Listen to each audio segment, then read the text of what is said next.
Hello bachcho. Let's read the question.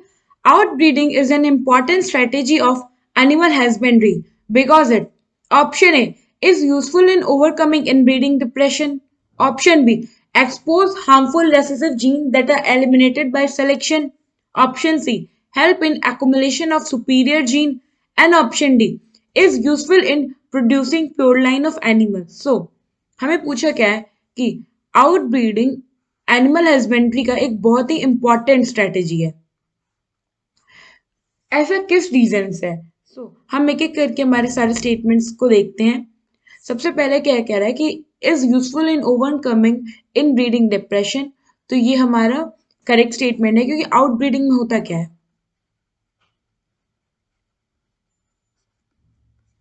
इसमें क्या होता है, मेटिंग होती है,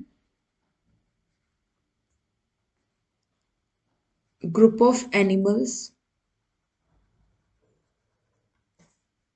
belonging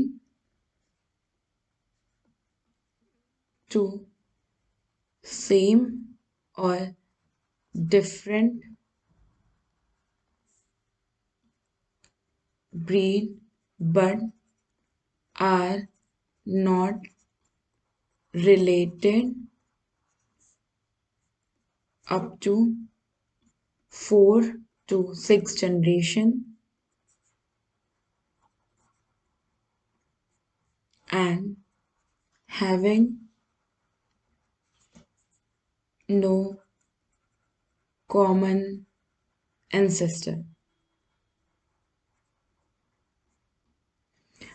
ये हो गया हमारा आउटब्रीडिंग। और आउटब्रीडिंग में दो पार्ट्स होते हैं।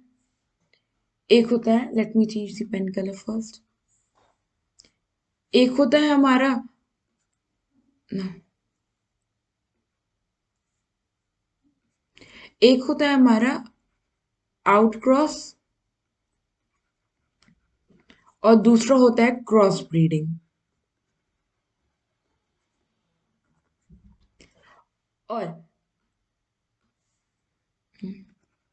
और यही जो आउटक्रॉस होता है बेसिकली यही हेल्प करता है ओवरकमिंग इन ब्रीडिंग डिप्रेशन।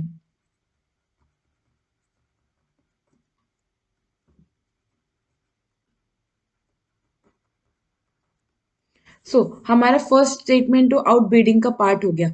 अब हम बाकी के स्टेटमेंट्स को देखते हैं। तो सेकंड स्टेटमेंट क्या कह रहा है, expose harmful recessive genes that are eliminated by selection. यानी कि जो ब्रीडिंग है वो एक्सपोज करता है हार्मफुल रेसेसिव जीन्स को और उसे एलिमिनेट करने में हेल्प करता है बाय सिलेक्शन। तो ये आता है अंडर इन ब्रीडिंग। ये इन ब्रीडिंग प्रोसेस का एस्पेक्ट है। Now see help in accumulation of superior gene, ये भी इन ब्रीडिंग प्रोसेस का ही एस्पेक्ट है। And fourth is useful in producing pure line of animal. Pure line कह लो या फिर आप ये कह लो प्योर लाइन या होमोजाइगोसिटी,